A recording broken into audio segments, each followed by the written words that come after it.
Okay, so I'm Miss Schneider. You know that. I'm working the Honors Spring Performance Exam Review. You should also know that. I must love you guys a whole lot because I actually spent like 20 minutes recording part of this yesterday, then discovered that it wasn't actually recording audio, so now I am starting over. I did borrow one of the library's fancy pants document cameras, so the frame rate should be a little better, and it has its built-in light sources, which is cool. I cannot find my headset with a microphone, so hopefully the audio quality is going to be okay.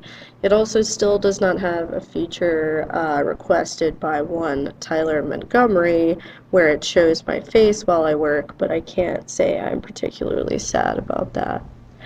Alright, so let's get started. Let's take a look at the review. The review can be broken down basically into four major chunks.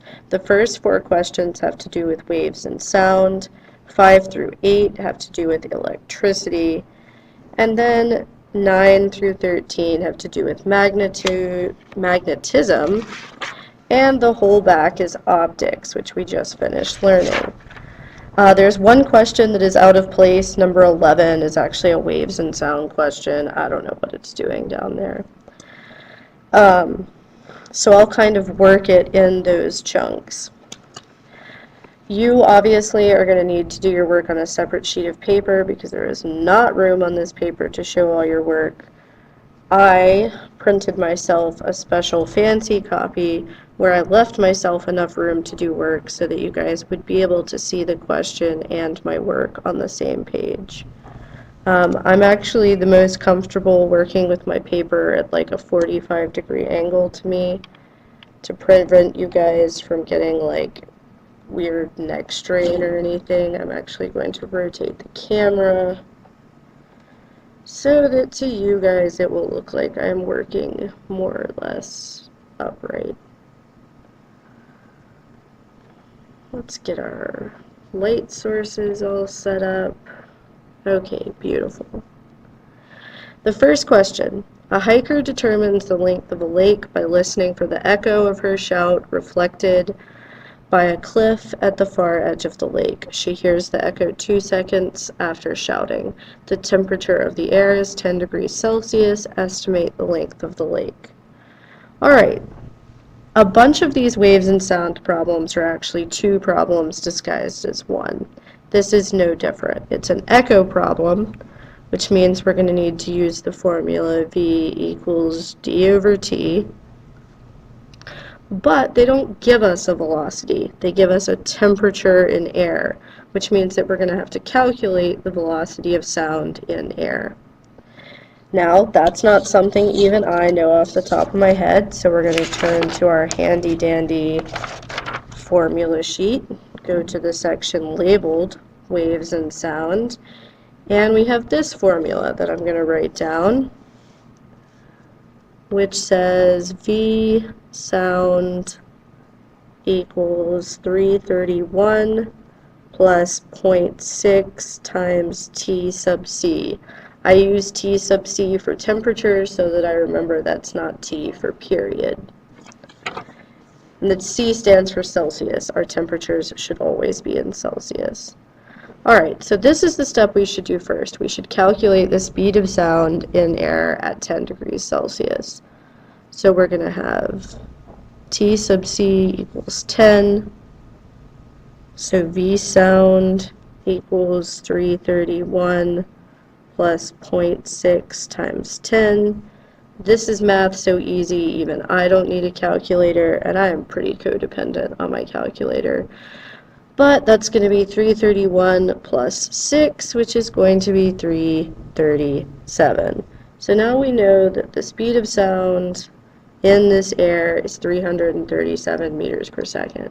That is not what the problem asked us for, though. So now we have to take that number back over here and plug it into this equation. There's one more thing we need to keep in mind, and I'm going to draw a really crappy little diagram to help us with that. I have a stick figure, I have a mountain. This guy's yelling. We're looking for the distance. And it gives us the time that it takes the sound to go there and to come back, t equals 2. So we actually only want 1/2 of that because we only want the distance there, not the distance there and then back. So we're going to take t 1/2, which is going to be 2 over 2, or 1 second. This makes the math really easy. If we rearrange this formula for distance, we'll find that distance is velocity times time. 337 times 1 gives us a final answer of 337 meters. Yay for super easy math. There is our answer. All right, let's move on to the second one. A sound wave has a frequency of 261.6 hertz. What is the wavelength of this sound traveling in air at a temperature of 20 degrees Celsius? Again, two problems disguised as one. We have a frequency of 261.6 hertz. We are looking for wavelength, which is lambda. And if we go back to our formula sheet, we find that velocity equals frequency times wavelength, so that's probably the equation we're going to want, frequency times wavelength. But again, we are not given the velocity. We're going to have to calculate the velocity using this same equation from up here. V sound equals 331 plus 0.6 t sub c. Our t sub c is 20. So we're going to have 331 plus 0.6, oh wow, 0.6 times 20. Again, I can do this math in my head because that's going to be 331 plus 0.6 times 10 is 6, so 0.6 times 12 is, or 0.6 times 20 is 12, which gives us a speed of 343 meters per second. That should make sense because this is the speed of sound in room temperature air, and room temperature is 20 degrees Celsius.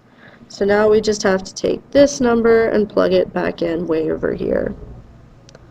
So V equals F lambda, 343 equals 261.2 times lambda.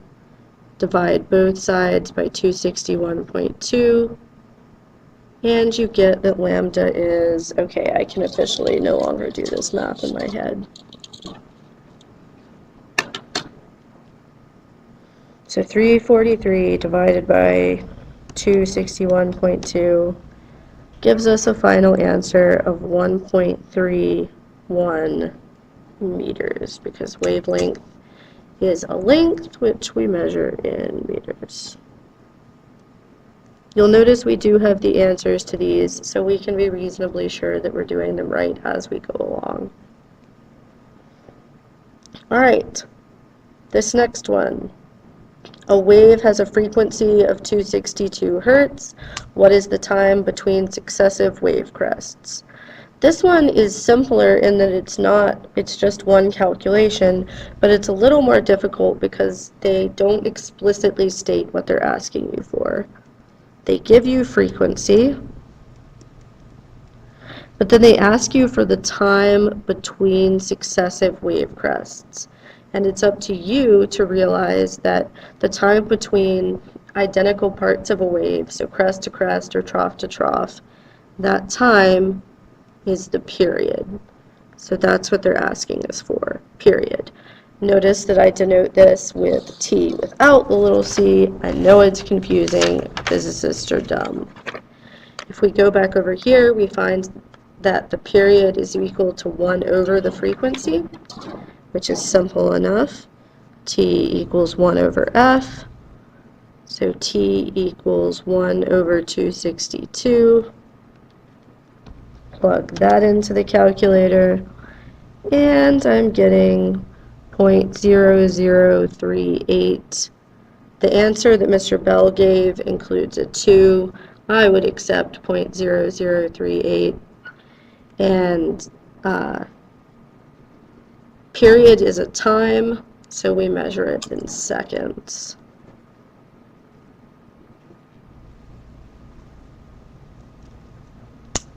All right, this last problem in the waves and sound section is a little bit squirrely. Here's what it tells us. 90 waves hit the shore every minute. The distance between successive crests is 3.2 meters. Distance between successive crests is wavelength. So we can go ahead and record that. But they haven't given us any other variable in a simple format. They've told us that 90 waves hit the shore every minute. Now, the number of waves per amount of time is frequency. It's literally how frequent are the waves. But we always measure frequency in seconds. So they've told us that 90 waves hit the shore every minute, which is not what we want. We want to know how many waves hit the shore every second. So what we would do to find that is divide by 60. Here's the way that I would set that up. I would say, okay, we have 90 waves per 1 minute. We're going to cross multiply 1 minute over 60 seconds. The minutes will cancel out. So then we'll have 90 divided by 60, which is 1.5 waves per second. Waves per second is hertz. So that's how we get this answer to part A. Once we're able to get this far, the second calculation is relatively simple. What is the velocity of the wave? We're going to use this formula from up here that says V equals F lambda. So we have 1.5 times 3.2, and you get the velocity is 4.8 meters per second. So the tricky part was just recognizing that 90 was not the frequency, but there was an easy way to get the frequency. And that concludes the first section. All right, I am going to move on to working the electricity problems. I changed my audio input because I just listened to what I recorded and it sounded kind of awful. Hopefully this audio is a little bit better. I'm not going to go back and re-record that other stuff for the third time, though. That's excessive. All right, so these next 4 problems, I think it's 4, yeah, are going to have to do with electricity. So we're probably going to be pulling equations from the electricity portion of the formula sheet. So let's get started. This first one says, what is the magnitude of the electrical force on 2 charges of negative 70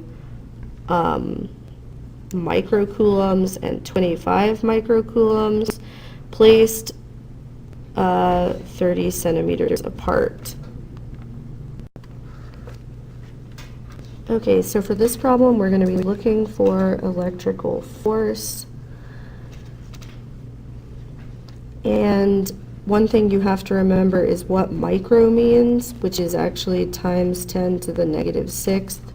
So our 2 charges, Q1 is negative 70 times 10 to the negative 6th, and Q2 is positive 25 times 10 to the negative 6th. They have also given us a distance of 30 centimeters, which is useless because we always want meters. So we have to move the decimal 2 places and find that the distance is 0.3 meters. At that point, we would come to our formula sheet. You find the formula for electrical force, which is F equals K Q1 Q2 over D squared. K is a constant, that you will always be given, 9 times 10 to the 9th. And then from there, it's just plugging things in. 9 times 10 to the 9th, negative 70 times 10 to the negative 6th, positive 25 times 10 to the negative 6th. You should already be able to tell, well, I'm not going to say that yet, hold on. Over 0.3 squared. All right, now we're dealing with a lot of exponents, so you need to make sure you're plugging them into your calculator correctly. 9e9, negative 70e negative 6, 25e negative 6,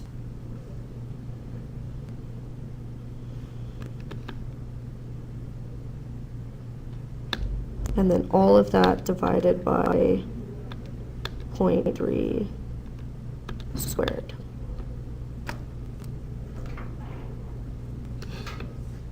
So I'm getting Fe equals 100 negative 175 newtons. And you need to remember that when you're talking about electrical forces, a negative number actually means it's an attractive force, because we had one negative and one positive charge. A positive answer would have actually meant that it was a repulsive force, as backwards as that may sound. All right, that one's done. Moving on. This problem says if 130 joules of work are done to move 1.3 coulombs of charge from a positive plate to a negative plate, what voltage difference exists between the plates? So let's write down what they've given us. We have work is 130 joules, charge is 1.3 coulombs. Voltage difference, also just referred to as voltage, it's uppercase V. So here again, the formula sheet is your friend. You go back to the formula sheet. You look for something that takes what you have, work and charge, and wants what you're looking for, voltage. That's not a formula that I remember. We only used it a few times, but as long as you know what section of the formula sheet to be looking for and you're able to identify what you've been given, you should be good to go. So 130 divided by 1.3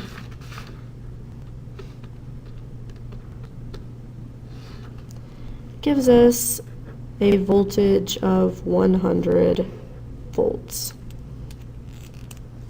I don't know why the answer up here is formatted as 1 times 10 to the second. That's the same number.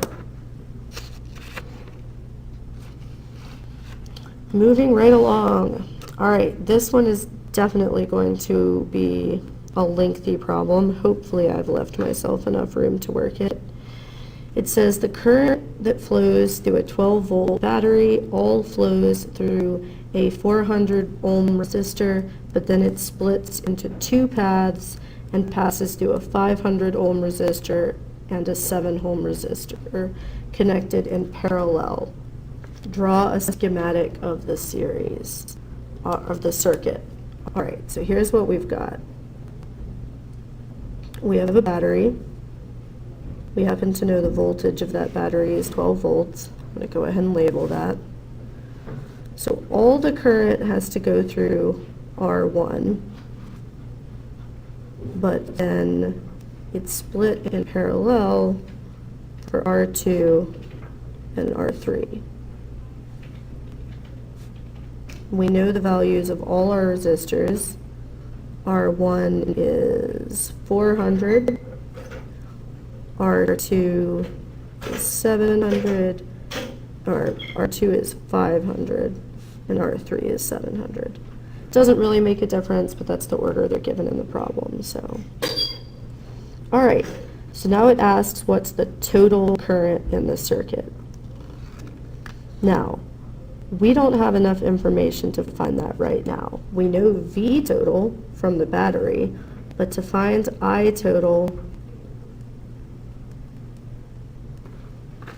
if you go back to your formula sheet, we're going to be using this equation, V equals IR. So specifically, V total equals I total, R total.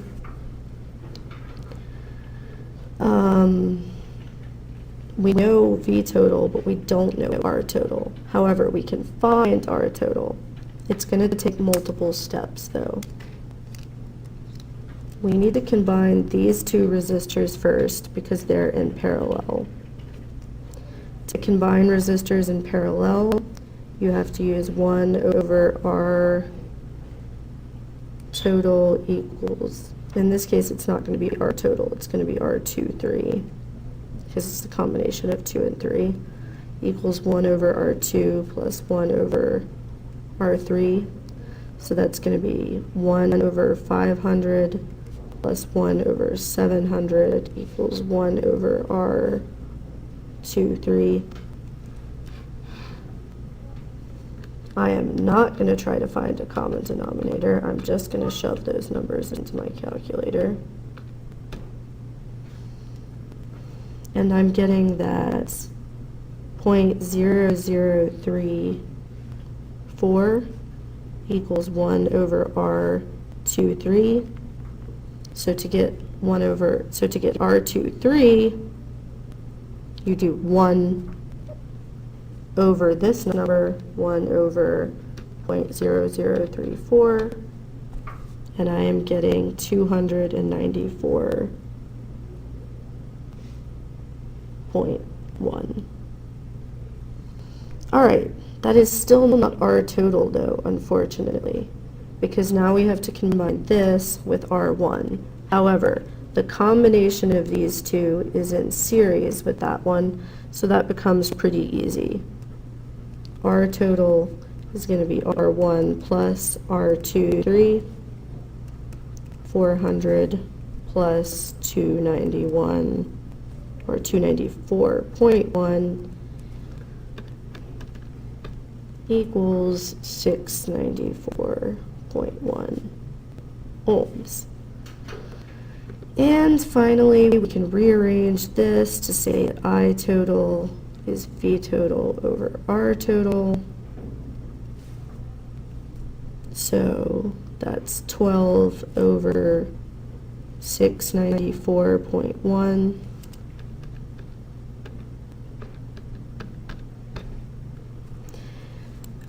The instructions actually specifically tell us here to give our answers to two significant figures. So I'm getting 0.017. There are more numbers, but that's the answer to two significant different digits. So yay, we accomplished that one. I am maybe going to have to do my work somewhere weird. Now it's asking the potential difference, which is voltage, across a 400 ohm resistor.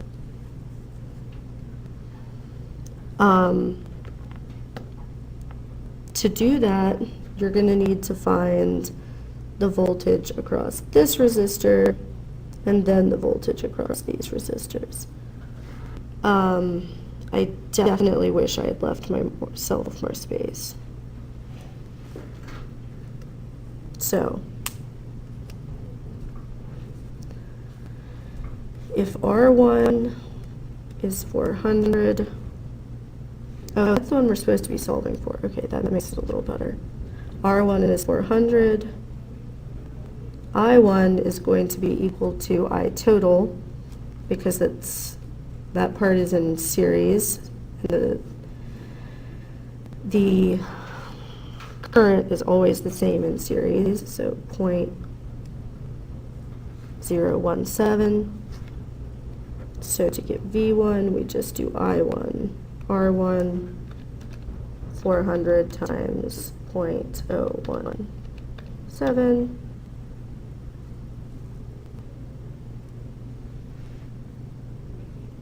And I am getting that V1 is 6.8 volts. I don't know why they got 6.9 over here. I'm going to go with that being close enough. And last but not least, this problem asks, what is the current in the 500 ohm branch? So that's this one, R2. Now the way to think about this is voltage in series gets used up by a resistor, but in parallel it's always the same. So we know that of our 12 volts, R1 used up 6.8 volts. So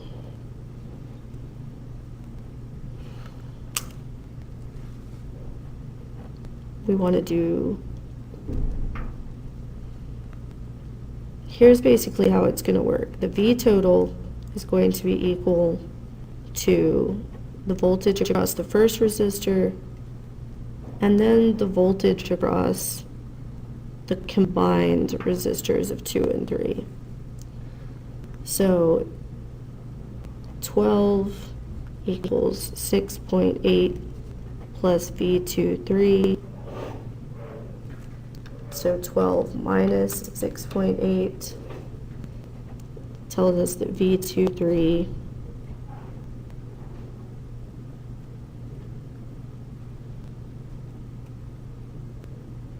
is 8.2 volts. And so that will be both V2 and V3 because they share a voltage.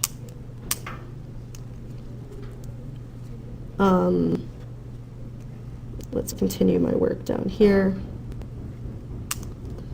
So now I know that R2 is 500, V2 is 8.2.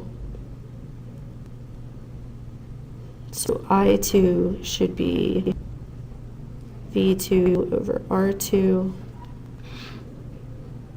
8.2 divided by 500.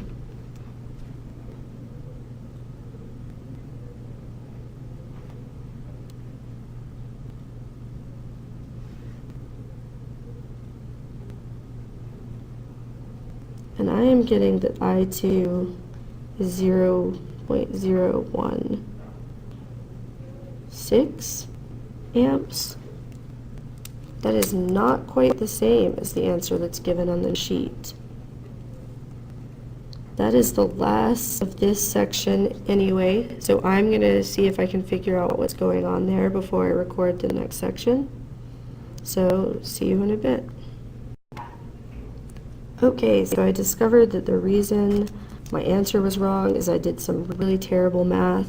So let's correct that before we move on to the first problem. 12 minus 6.8 is not 8.2. I don't even know what happened there. 12 minus 6.8 is 5.2. It's just going to change things pretty significantly.